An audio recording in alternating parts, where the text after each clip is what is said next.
Di sebuah desa terpencil di lereng gunung, sepasang suami istri muda, Rian dan Dewi, baru saja dikaruniai seorang bayi laki-laki. Namun, kebahagiaan mereka berubah jadi mimpi buruk saat sang kakek, Pak Sastro, tiba-tiba datang dari luar kota dan bersikap aneh. Ia sering menggumam doa-doa kuno, menaruh sesajen di bawah ranjang cucunya, dan melarang siapapun mendekati bayi itu saat tengah malam. Seperti apa kisah lengkapnya? Simak videonya sampai selesai. Semoga kalian yang menonton video ini selalu diberikan kesehatan dan dilancarkan rezekinya. Amin. Malam itu, hujan turun tanpa henti sejak maghrib. Angin bertiup kencang, membuat daun pisang di belakang rumah Rian bergesekan seperti orang berbisik. Suara petir sesekali menyambar, menerangi rumah kecil berdinding papan itu. Di dalam, Dewi terbaring di tikar lusuh, wajahnya pucat, keringat bercucuran meski udara dingin. "Rian, aduh perutku, sakit banget." Suara Dewi bergetar, tangannya menggenggam kuat kain sarung suaminya. Rian panik, mondar-mandir tak karuan. "Sabar Wi, sabar, Nenek Marni lagi di jalan.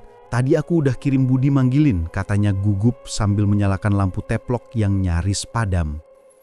Beberapa menit kemudian, terdengar ketukan keras di pintu. "Rian, bukain nak, ini aku." Suara berat khas orang tua terdengar dari luar. Begitu pintu dibuka, tampak sosok Nenek Marni, tubuhnya kecil, rambutnya digelung, wajahnya keriput, api sorot matanya tajam. Ia membawa tas anyaman berisi kain, minyak kelapa, dan dupa kecil. "Cepat siapkan air panas nak, innalillahi, anakmu udah mau keluar," katanya tenang namun tegas. Rian segera berlari ke dapur sementara Nenek Marni duduk di samping Dewi. Ia mengusap perut Dewi perlahan sambil berbisik pelan membaca doa yang tak dipahami Rian. Suara hujan semakin keras, seperti ikut menegangkan suasana. Setelah perjuangan panjang hampir 2 jam, suara tangisan bayi akhirnya terdengar menggema di seluruh rumah. Tangisan itu keras dan panjang, seolah melawan suara petir yang bersahutan. "Alhamdulillah," ucap Rian lega. Matanya berkaca-kaca melihat buah hatinya yang mungil. Nenek Marni tersenyum sambil menggendong bayi itu. "Laki-laki nak, rezeki pertama yang besar buat kalian. Tapi ingat, jangan biarkan siapapun mandiin bayi ini selain aku selama 7 hari. Air pertama dan doa pertama itu penting," katanya serius. Dewi hanya mengangguk lemah, masih berusaha menstabilkan napas. Ia bersyukur semuanya berjalan lancar. Rian pun menyiapkan segelas air hangat dan membungkus bayinya dengan kain putih. Setelah semua beres, Nenek Marni membakar dupa kecil di pojok kamar sambil mengucapkan doa-doa. Aroma dupa bercampur dengan bau darah persalinan dan minyak kelapa. Ia menatap bayi itu sebentar lalu berpesan dengan nada yang membuat Rian sedikit merinding. "Anak ini kuat, tapi darahnya hangat sekali. Jagalah dia baik-baik Rian. Jangan sembarang orang menyentuhnya." Rian tidak begitu paham maksudnya, tapi ia mengangguk saja. Setelah meneguk teh hangat, Nenek Marni pamit pulang meski hujan masih deras. "Aku nggak apa-apa nak, biasa. Orang tua kayak aku udah sering hujan-hujanan," katanya sambil tersenyum kecil. Setelah kepergiannya, malam terasa lebih hening. Rian duduk di samping Dewi yang tertidur lelap, sementara bayi mereka meringkuk dalam kain putih. Ia sempat menatap keluar jendela. Di jauhan, kilatan petir memperlihatkan siluet pepohonan di kebun. Entah kenapa, ia merasa seperti ada bayangan seseorang berdiri di sana. Tapi mungkin hanya pikirannya yang lelah. Keesokan harinya, warga datang menengok. Ada tetangga yang bawa nasi uduk, ada yang memberi kain bayi. Suasana jadi hangat dan ramai. Tapi di tengah kebahagiaan itu, Dewi merasa ada hal aneh sejak pagi. Bayi mereka, yang tadi malam tenang, sekarang mudah menangis. Setiap kali Dewi coba menenangkannya, si bayi menatap ke arah atap rumah seperti melihat sesuatu. Kadang matanya mengikuti gerakan yang tak terlihat. "Kenapa ya mas? Anak kita kayak takut sama sesuatu?" tanya Dewi sambil mengelus kepala bayinya. Rian coba menenangkan. "Mungkin kaget aja Wi, namanya juga bayi baru lahir." Namun malam berikutnya, kejadian aneh mulai terasa. Tepat pukul 2 dini hari, bayi mereka menangis keras tanpa sebab.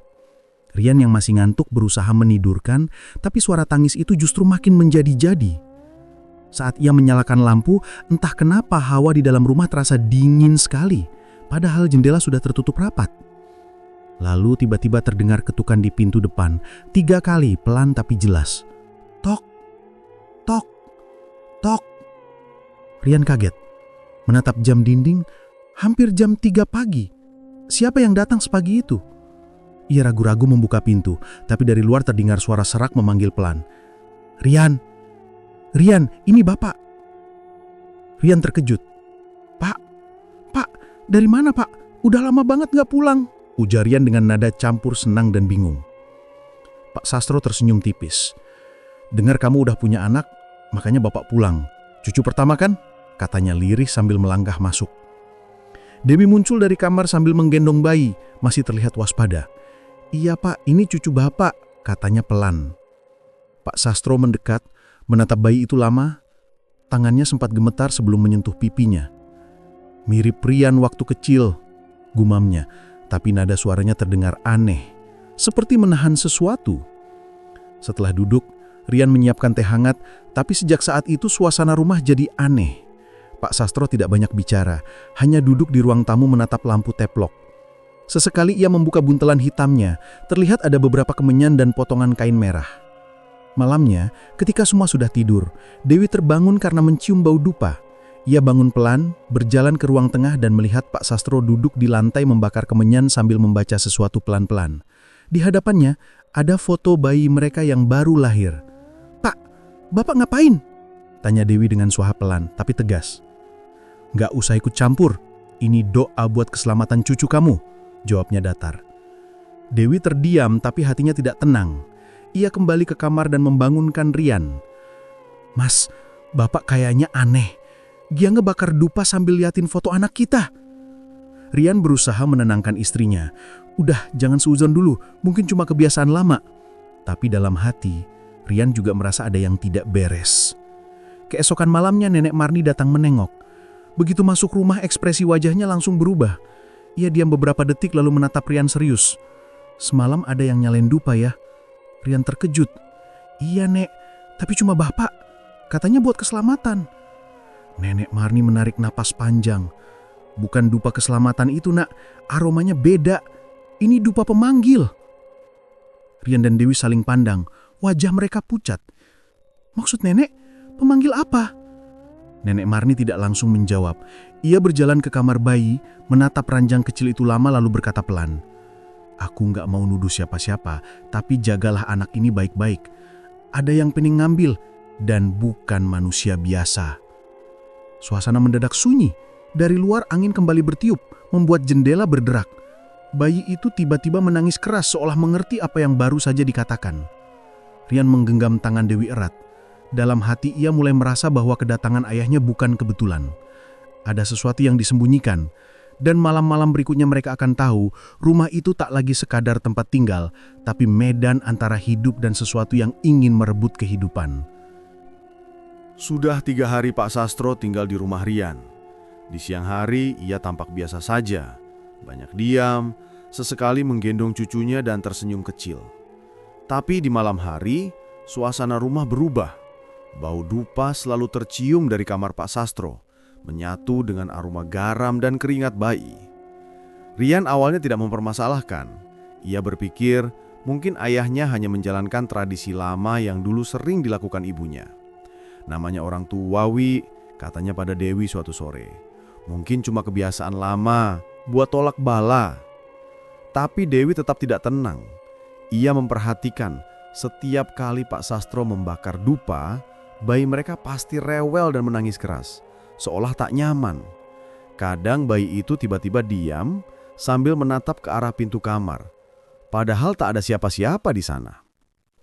Malam ketiga, sekitar pukul 11, Rian baru saja mematikan lampu ruang tamu ketika mencium bau kemenyan yang sangat kuat. Ia menoleh ke arah kamar ayahnya.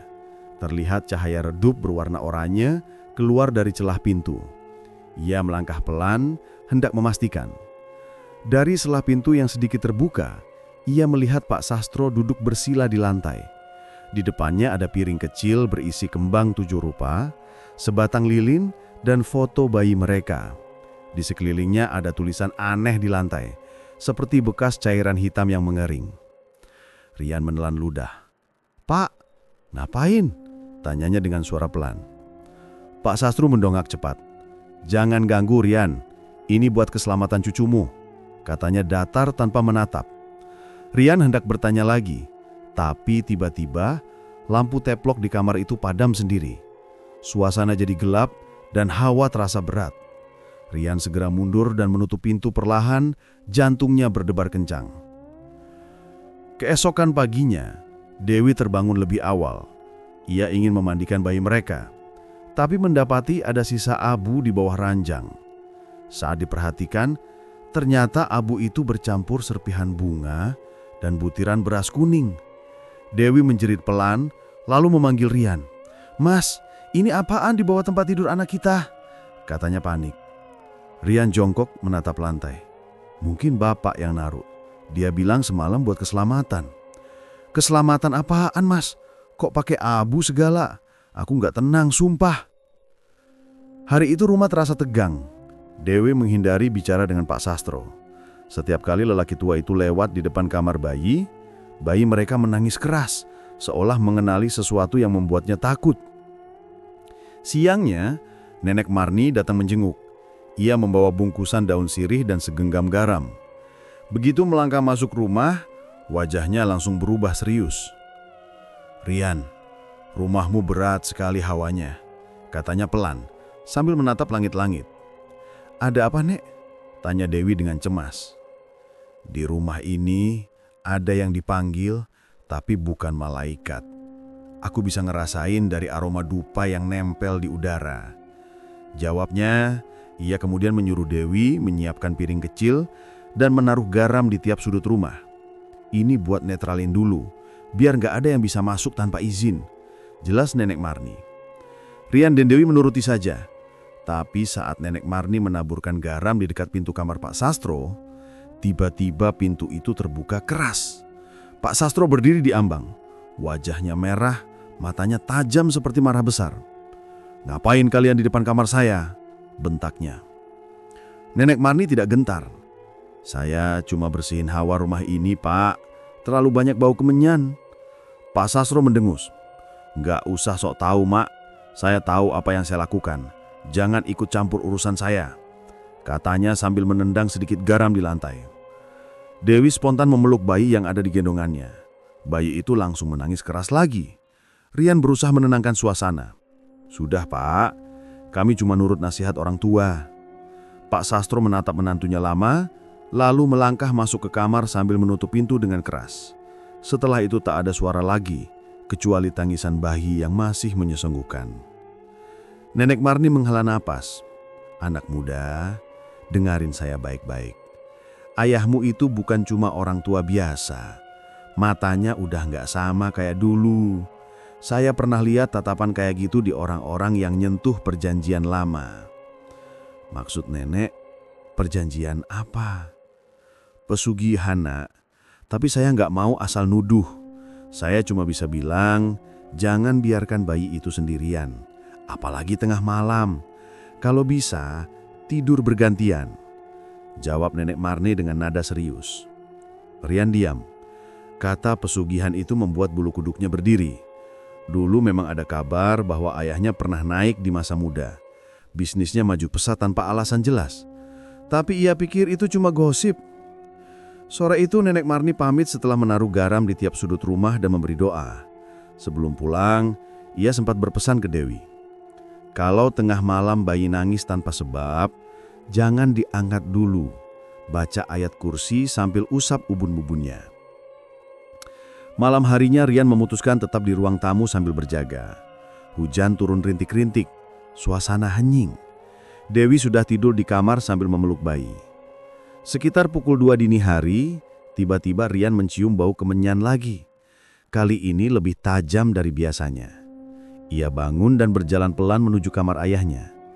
Tapi sebelum sampai, ia melihat sesuatu yang membuat darahnya membeku. Dari celah bawah pintu kamar Pak Sastro, keluar asap tipis berwarna merah kehitaman. Bersamaan dengan itu, dari kamar bayi terdengar tangisan keras. Dewi menjerit memanggil, "Rian! Rian! Anak kita!" Rian berlari ke kamar. Saat dia masuk, Dewi sedang berdiri di dekat ranjang. Wajahnya pucat ketakutan.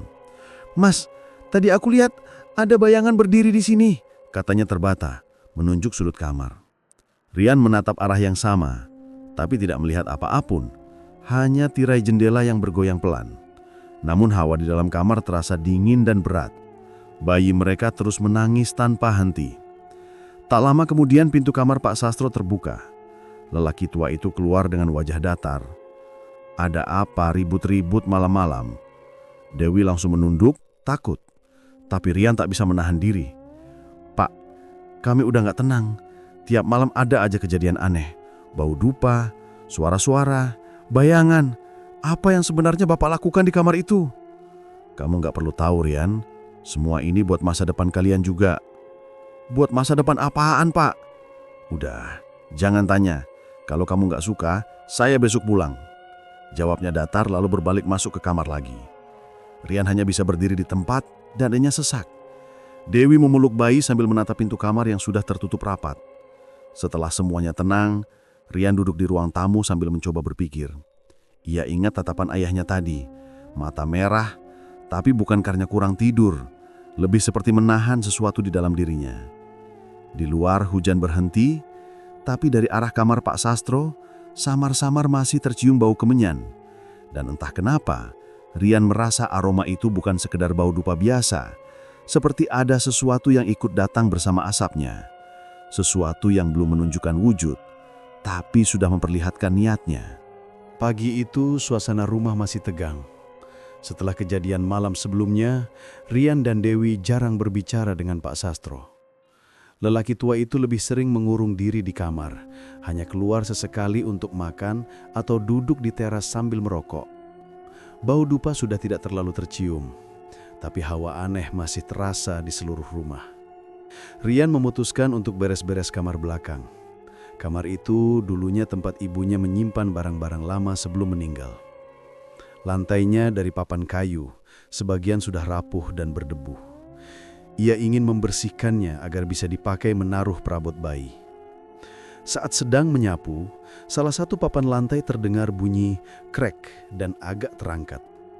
Rian jongkok dan memperhatikan.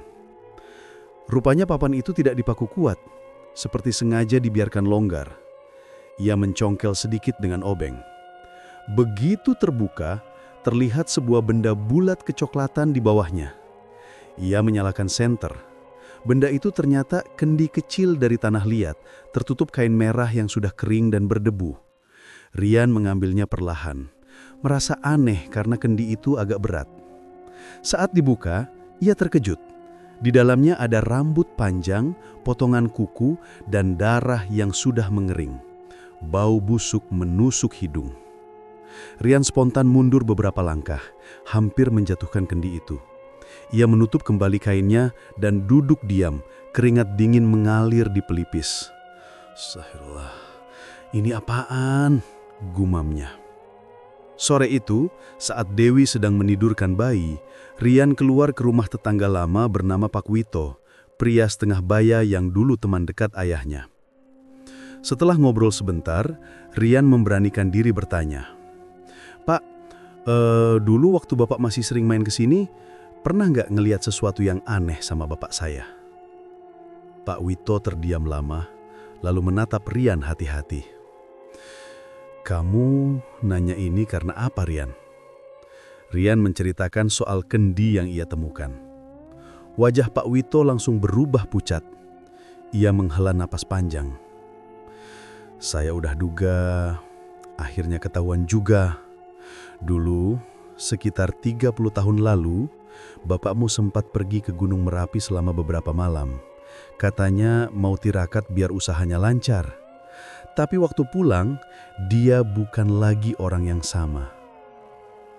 Rian menyimak dengan tegang. "Setelah itu, usaha toko kayu Bapakmu mendadak maju pesat. Tapi setiap tahun ada aja pekerja yang mati aneh. Kadang ketiban kayu, Kadang jatuh di hutan. Warga sempat curiga, tapi nggak ada yang berani ngomong. Orang-orang percaya bapakmu udah naruh tumbal buat pelaris. Rian menelan ludah. Jadi, itu semua benar, Pak. Pak Wito mengangguk pelan. Dulu aku pernah diperingatin Mbah Kromo, dukun sepuh di sini. Katanya perjanjian pesugihan yang diambil bapakmu itu harus ditebus lagi setelah 30 tahun. Kalau enggak, yang nuntut bakal ngambil darah keturunannya sendiri. Rian terpaku. 30 tahun. Itu tepat dengan umur pernikahan orang tuanya sebelum ibunya meninggal. Dan sekarang waktunya tiba ketika anaknya baru lahir. Dengan perasaan campur aduk, Rian pulang membawa kendi itu, tapi disembunyikan di dapur. Ia tidak ingin Dewi tahu dulu, tapi malamnya Dewi melihat suaminya duduk diam di dapur menatap kendi itu dan akhirnya ikut cemas. "Mas, itu apa?" tanyanya pelan. Rian terpaksa menceritakan semuanya. Begitu mendengar penjelasan tentang darah dan rambut di dalam kendi, Dewi menutup mulutnya dengan tangan, hampir menangis. "Mas, kita harus pergi dari sini. Aku nggak mau anak kita kenapa-napa." Rian memegang tangan istrinya. "Tenang, Wi. Besok pagi aku mau panggil Nenek Marni. Cuma beliau yang ngerti hal beginian." Keesokan paginya, Nenek Marni datang dengan wajah serius begitu mendengar kabar tentang kendi itu. Ia meminta Rian menunjukkan barangnya. Saat melihat isi kendi, ekspresi wajahnya langsung berubah. Ini bukan sembarang pesugihan. Ini pesugihan darah. Biasanya dibuat di malam Jumat Kliwon di lereng gunung. Yang bikin perjanjian bakal dapat kekayaan besar, tapi harus nyerahin tumbal tiap 30 tahun. Kalau enggak, arwah penagihnya bakal datang sendiri, katanya tegas. Rian menelan ludah. "Jadi, sekarang waktunya udah datang." Nenek Marni mengangguk pelan. "Iya, dan yang diminta bukan sembarang orang. Harus darah sedarah, biasanya cucu pertama, karena itu darah paling suci buat mereka." Dewi menjerit kecil sambil memeluk bayinya. "Nenek, tolong anak saya. Aku nggak peduli harta, aku cuma mau dia selamat." Nenek Marni menatap Dewi lembut. "Tenang, nak. Aku bakal bantu semampuku. Tapi kalian jangan tinggal di rumah ini malam Jumat besok ya. Kalau bisa, menginap di rumah orang lain dulu." Rian mengangguk cepat. Tapi sore itu, sebelum sempat berkemas, Pak Sastro muncul dari kamarnya dengan wajah berbeda. Matanya tampak cekung, kulitnya pucat, dan suaranya berat. "Kalian ngomongin apa?" tanyanya tajam. Rian spontan menutup kendi yang tadi di meja, tapi ayahnya sudah melihat. "Kalian buka itu ya?" "Pak, jelaskan semua ini. Apa benar Bapak dulu bikin perjanjian pesugihan?" tanya Rian dengan suara gemetar. Pak Sastro diam cukup lama, lalu duduk di kursi bambu. "Kamu pikir gampang nyari makan waktu itu, Rian? Ibumu sakit, aku nyari jalan pintas. Waktu itu aku nggak punya pilihan. Tapi kenapa anak saya yang harus jadi korban, Pak?" teriak Rian marah. Pak Sastro menatap cucunya yang digendong Dewi, lalu menunduk. "Aku udah coba lawan, tapi nggak bisa. Perjanjiannya udah ditulis. Kalau aku nggak kasih darah keturunanku, mereka bakal ngambil semuanya, termasuk kalian." Dewi langsung menangis. "Mas, kita harus pergi malam ini juga." Rian menarik napas berat. "Bapak ikut ya, kita cari tempat aman." Pak Sastro menggeleng lemah. "Kalian pergi aja, aku yang akan tanggung jawab. Tapi jangan halangi aku kalau nanti malam aku harus nyelesain ini."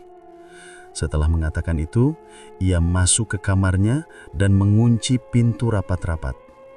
Dari luar, terdengar suara benda diseret dan dibanting, lalu suara lirih seperti orang menggumam mantra. Malamnya, angin bertiup kencang. Pintu-pintu berderak. Dewi berulang kali menatap jam, ingin segera pergi, tapi Rian menunggu ayahnya keluar. Namun hingga larut malam, Pak Sastro tak juga keluar. Sekitar pukul 11, mereka mendengar suara gamelan samar dari arah belakang rumah. Disusul aroma dupa yang sangat kuat, bercampur bau amis darah. Rian menatap Dewi. "Kayaknya bapak mulai ritualnya," katanya pelan. Dewi memeluk bayi mereka erat-erat, air matanya mengalir. "Mas, kita harus keluar sekarang, tolong." Namun sebelum mereka melangkah ke pintu, lampu teplok di ruang tamu tiba-tiba padam. Rumah jadi gelap gulita. Dari arah kamar Pak Sastro terdengar suara tawa pelan yang tak asing. Tapi kali ini terdengar bukan seperti suara manusia. Rian dan Dewi membeku di tempat. Bayi mereka menangis kencang dan hawa dingin menyelimuti ruangan. Rian berusaha menenangkan istrinya, tapi dalam hati ia tahu ritual itu sudah mulai dan yang sedang dipanggil bukan lagi roh biasa, melainkan sesuatu yang menagih janji lama yang seharusnya tidak pernah dibuat. Malam itu, desa Giriwungu terasa berbeda dari biasanya. Angin berembus kencang sejak maghrib, membuat daun pisang di belakang rumah berisik seperti orang berbisik-bisik. Awan tebal menutupi bulan, dan suara anjing menggonggong bersahutan dari ujung jalan. Rian duduk di ruang tamu sambil memeluk Dewi yang tampak gelisah. Bayi mereka tidur di buayan, tapi sejak sore terus rewel, padahal biasanya tenang. Entah kenapa udara di dalam rumah terasa lebih dingin dari biasanya. "Mas, aku takut," bisik Dewi pelan. Rian berusaha menenangkan. "Udah, Wi, Nenek Marni bilang gak usah panik. Kita tinggalin rumah ini besok pagi." Tapi dalam hati Rian sendiri gak tenang. Ia masih teringat suara tawa aneh dari kamar ayahnya malam sebelumnya. Sejak pagi, Pak Sastro gak keluar kamar sama sekali. Pintu dikunci dari dalam dan waktu Rian ketuk pun gak dijawab. Menjelang tengah malam, suara gamelan pelan terdengar dari arah belakang rumah. Iramanya pelan tapi menyeramkan, seperti musik upacara. Denny langsung memegangi lengan Rian erat-erat. "Mas, kamu dengar gak?" Rian mengangguk pelan. "Iya, kayak suara kendang sama gong." Suara itu makin lama makin jelas. Tiba-tiba angin dari jendela belakang berembus keras, membuat lampu teplok goyah dan hampir padam. Saat Rian mau menutup jendela, tiba-tiba ia melihat sesuatu dari luar. Cahaya merah seperti api kecil yang menyala-nyala di kebun belakang. "Masya Allah, apaan tuh?" gumamnya. Rian buru-buru menutup jendela dan kembali ke arah buayan. Tapi saat ia menoleh, jantungnya langsung serasa berhenti. Buayan kosong, bayi mereka tidak ada di sana. "Dewi, bayinya!" teriak Rian panik. Dewi langsung berlari mendekat dan menjerit histeris saat melihat kain bedong terbuka tanpa isi. "Ya Allah, Maras, anakku, kemana dia?" Rian berlari ke kamar Pak Sastro. Pintu sudah tidak terkunci lagi. Di dalam kamarnya kosong, hanya ada bau dupa yang sangat menyengat dan coretan melingkar di lantai seperti lingkaran ritual. Di tengah lingkaran itu tergeletak kain hitam dan beberapa bunga kering. "Bapak," Rian berbisik pelan. Ia langsung berlari keluar rumah, menembus angin malam. Dewi menyusul dari belakang, masih menangis keras sambil memanggil nama anaknya. Dari kejauhan mereka bisa melihat cahaya merah menyala makin terang dari arah kebun. Saat mendekat terlihat bayangan seseorang berdiri di tengah api, membawa sesuatu di pelukannya. Itu Pak Sastro. "Pak, hentikan! Jangan lakukan itu!" teriak Rian. Pak Sastro menoleh pelan, wajahnya tampak pucat dan matanya merah. Di pelukannya terlihat bayi kecil yang menangis keras dan cahaya merah makin menyilaukan. Rian berusaha maju tapi tubuhnya seperti ditahan angin. Langkahnya berat, seolah ada tangan tak terlihat menarik ke belakang. Dewi berteriak dari belakang, "Mas, tolong anak kita, jangan biarkan dia dibawa." Namun saat Rian berusaha maju, tiba-tiba tanah di bawahnya bergetar. Dari lingkaran api di sekitar Pak Sastro, muncul bayangan hitam besar seperti kabut tebal, membentuk sosok tinggi dengan mata merah menyala. Sosok itu mengeluarkan suara berat seperti napas hewan. Pak Sastro berlutut di depannya. "Aku udah siap, tapi tolong biarkan keluargaku hidup." Bayangan itu hanya mengeluarkan suara tawa lendah. Bayi di pelukannya menangis makin keras dan cahaya merah makin menyilaukan. Rian mencoba melangkah lagi tapi tubuhnya terpental ke belakang jatuh ke tanah. Ia merasakan seluruh badannya berat seperti dipijit kekuatan gaib. Tiba-tiba dari arah jalan terdengar suara langkah cepat. Nenek Marni datang membawa kendi besar berisi bunga 7 rupa. Napasnya terengah tapi wajahnya tegas. "Rian, Dewi, mundur ke belakang. Jangan dekati lingkaran itu." Rian segera menarik Dewi mundur. Nenek Marni maju pelan ke arah Pak Sastro menatap api merah itu dengan tajam. "Sastro, kamu sadar nggak yang kamu lakuin ini bakal makan nyawa cucumu sendiri?" Pak Sastro terdiam, menunduk. "Aku nggak punya pilihan, Nek. Kalau aku nggak kasih, mereka bakal datang dan ngambil kalian semua." "Pilihan itu selalu ada, tapi kamu udah milih jalan setan," bentak Nenek Marni. Ia membuka kendi dan mulai membaca doa. Air dalam kendi itu bergolak sendiri, lalu ia cipratkan ke arah lingkaran api. Seketika terdengar suara desis keras dan sebagian api padam. Bayangan hitam itu meraung keras seperti kesakitan. Pak Sastro menjerit, menutup telinganya.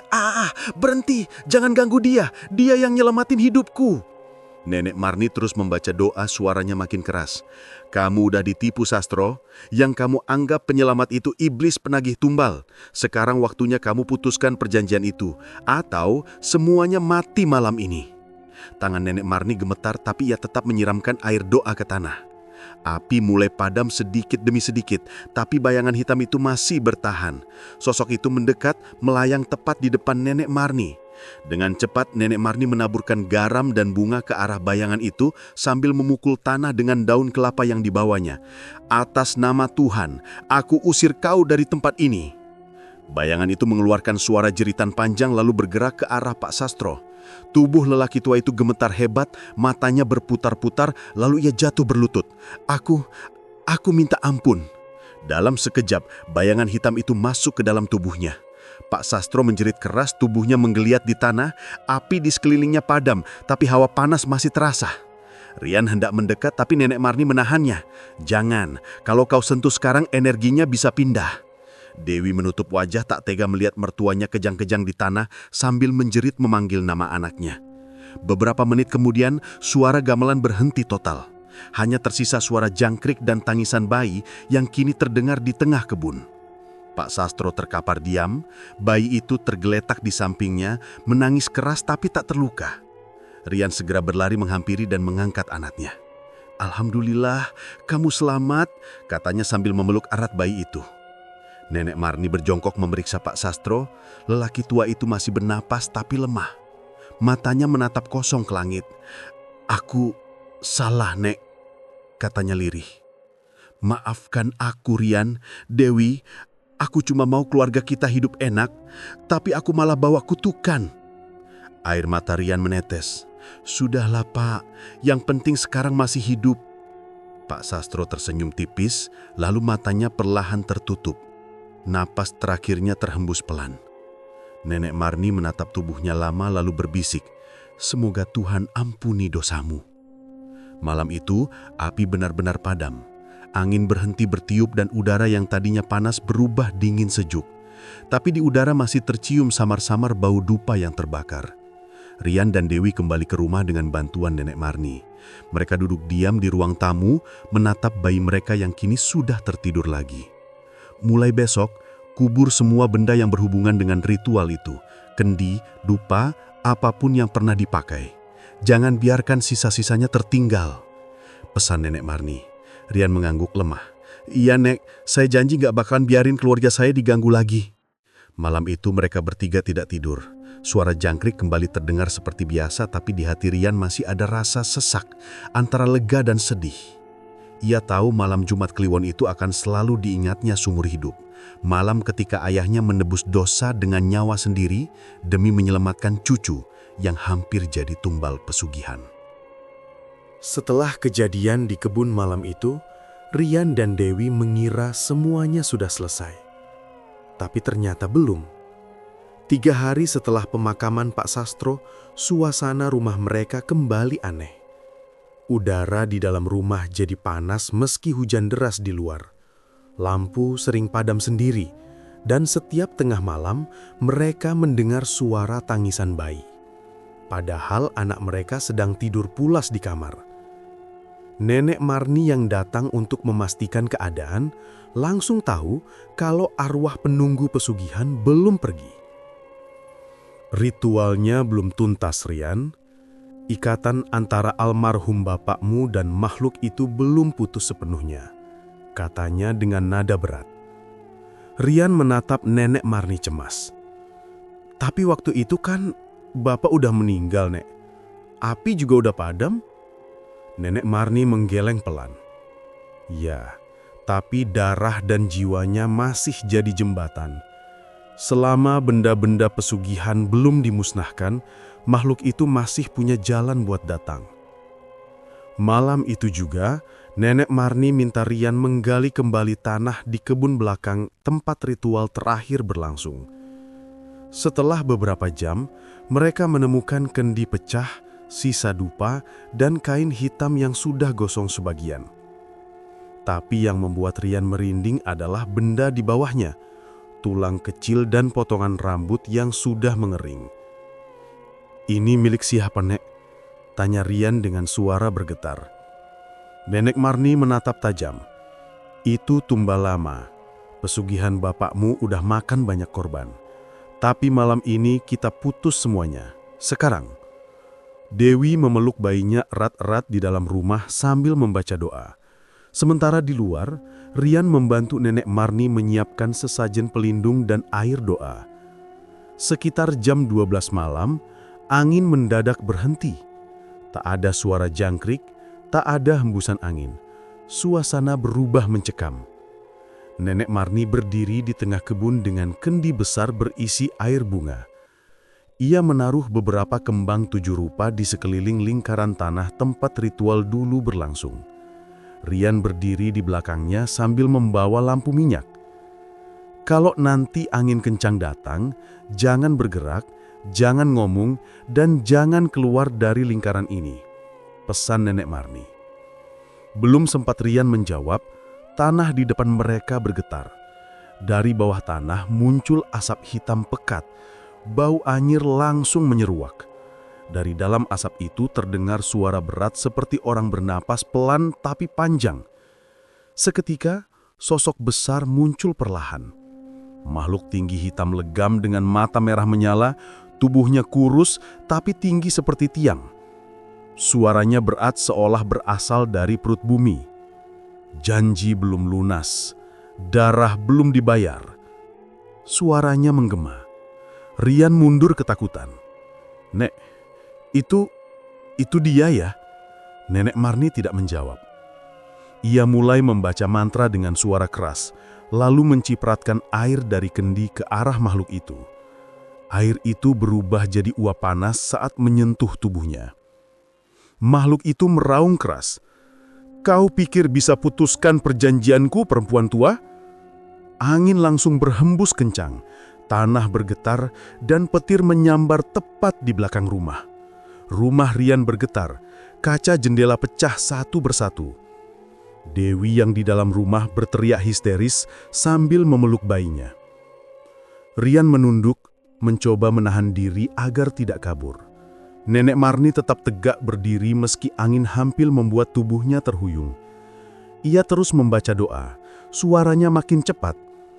Namun tiba-tiba, suara lain terdengar dari arah rumah. Suara Pak Sastro. "Rian, anakku, tolong aku." Rian langsung menoleh. Dari arah pintu terlihat bayangan samar ayahnya. Wajahnya pucat, tapi suaranya jelas. "Pak!" Namun Nenek Marni langsung membentak keras. "Jangan lihat, itu bukan ayahmu!" Rian terkejut dan langsung menutup matanya. Saat ia menunduk, bayangan itu mengeluarkan suara tawa keras dan berubah jadi asap hitam yang melayang ke arah Nenek Marni. Seketika, tubuh Nenek Marni terpental beberapa meter. Air kendi tumpah dan sebagian api dari dupa yang masih menyala menyambar ke arah bunga di tanah. Lingkaran itu terbakar lagi, tapi kali ini lebih besar. "Nenek!" Rian berlari menghampiri, tapi Nenek Marni menahan dengan tangan. "Jangan, aku masih bisa lawan." Dengan sisa tenaga, Nenek Marni mengambil segenggam tanah, menaburkannya ke udara sambil membaca doa keras. Tanah itu berubah jadi debu bercahaya yang mengelilingi tubuhnya seperti pelindung. Makhluk hitam itu mendekat, tangannya panjang seperti akar pohon. Ia mencoba menjangkau bayi yang sedang ditidurkan di dalam rumah. Saat tangannya hampir masuk lewat jendela, Nenek Marni berteriak keras dan melempar kendi terakhir ke arah sosok itu. "Dengan izin Allah, aku kembalikan kau ke tempatmu." Kendi pecah di udara dan dari dalamnya keluar semburan cahaya putih. Cahaya itu menabrak makhluk hitam itu, membuatnya berteriak keras sampai mengguncang tanah. Petir menyambar lagi, kali ini tepat di tengah kebun. Api padam mendadak, udara berubah dingin menggigit. Rian menatap sekitar, tapi makhluk itu sudah menghilang. Hanya tersisa bau gosong dan asap putih tipis. Ia menoleh ke arah Nenek Marni. Perempuan tua itu masih berdiri, tapi tubuhnya gemetar hebat. Nek gak apa-apa." Nenek Marni menatap Rian pelan, suaranya lirih. "Ikatan udah putus, tapi sebagian tenagaku ikut ke bawah. Aku cuma bisa tahan beberapa waktu." Rian panik. "Maksudnya, Nek?" Nenek Marni tersenyum lemah. "Kalau suatu hari nanti bayi ini tumbuh, dan kau dengar suara gamelan dari arah rumah lama ini, jangan datang ke sini lagi. Itu tanda mereka masih mengintai. Tapi selama aku masih hidup, mereka nggak bisa ganggu kalian." Tiba-tiba suara ayam berkokok dari kejauhan, padahal masih jauh dari subuh. Hujan mulai reda, angin berhenti. Nenek Marni duduk lemah di tanah, tangannya gemetar hebat. Rian segera membantu menopangnya. "Nek, istirahat dulu di dalam." Tapi Nenek Marni hanya menggeleng. "Aku harus selesaikan satu hal lagi." Ia menggali tanah di tengah bekas lingkaran ritual, menanam sisa benda pesugihan, dan menaburkan garam dan bunga di atasnya. Mulai malam ini, tempat ini nggak boleh dipakai lagi buat apapun. Kalau ada orang coba buka, semuanya akan balik seperti semula, katanya dengan suara serak. Rian mengangguk pelan. "Saya janji, Nek, rumah ini bakal saya tutup rapat." Setelah itu, Nenek Marni memejamkan mata sebentar. Wajahnya tampak letih tapi tenang. "Rian, jagalah anakmu. Dia lahir bukan kebetulan. Darahnya kuat karena pernah disentuh dua dunia." Kalimat itu membuat Rian terdiam lama. Ia menatap bayi kecil itu dari jauhan, merasa antara takut dan bersyukur. Malam itu berakhir dengan udara yang hening.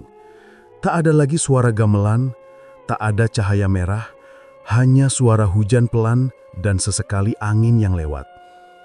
Namun di jauhan, di antara pepohonan, Rian sempat melihat sekilas bayangan putih berjalan menjauh. Nenek Marni membawa kendi yang sudah retak, menatap ke langit, lalu menghilang di balik kabut. Rian menatap lama ke arah itu. Dalam hatinya, ia tahu, malam itu bukan sekedar pertarungan antara manusia dan makhluk gaib, tapi juga antara dua kekuatan, ilmu putih dan ilmu hitam yang akhirnya menuntut pengorbanan. Setelah malam penuh kekacauan itu, suasana di rumah Rian berubah total. Bau gosong masih terasa di udara, seolah dinding rumah menyimpan sisa panas dari api ritual. Di tengah ruang tamu, Pak Sastro terbaring lemah. Tubuhnya hitam hangus seperti terbakar dari dalam, namun tak ada api sedikit pun di sekitarnya. Nafasnya tersengal, matanya sayu menatap Rian yang berlutut di sampingnya.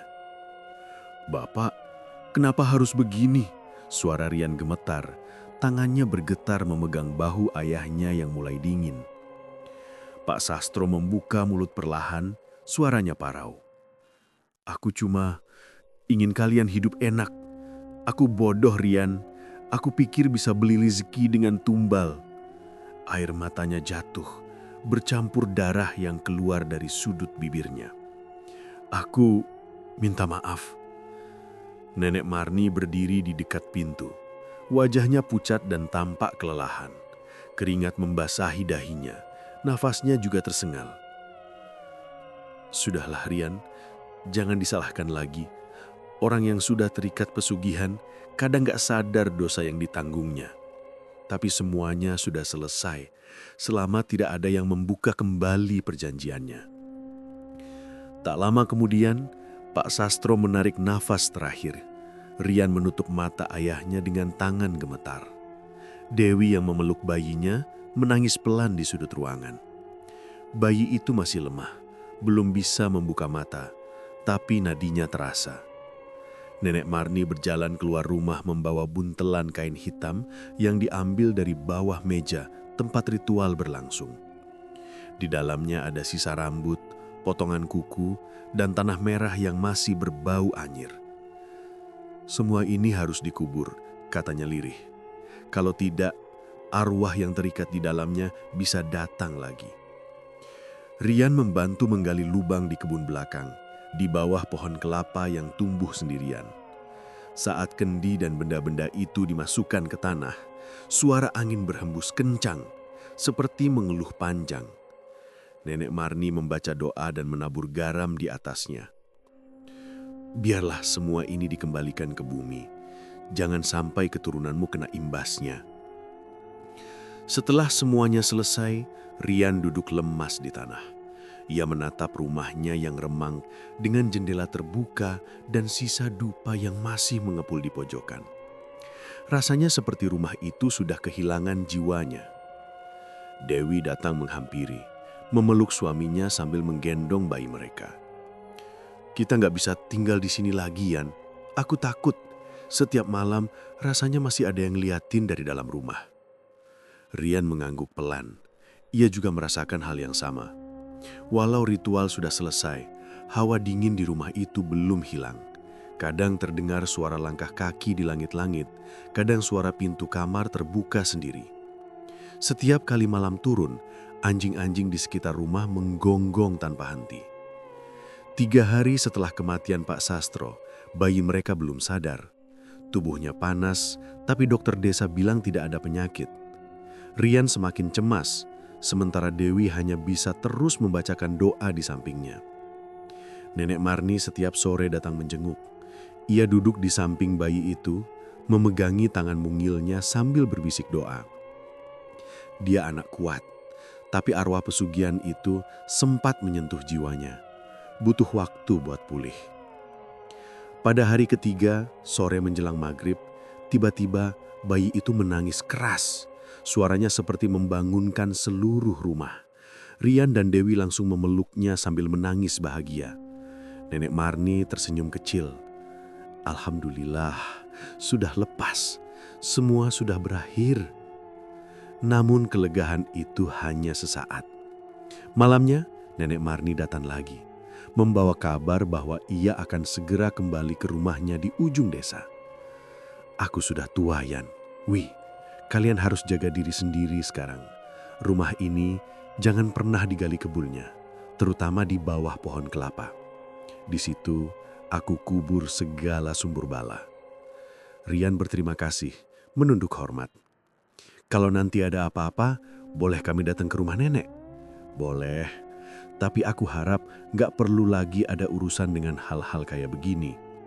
Udah cukup, Rian, keluargamu udah bayar mahal. Beberapa hari kemudian, mereka mengadakan tahlilan kecil untuk mendoakan Pak Sastro. Tak banyak tetangga yang datang, sebagian takut karena rumor pesugihan itu sudah tersebar. Tapi Rian tak peduli. Ia ingin ayahnya pergi dengan tenang.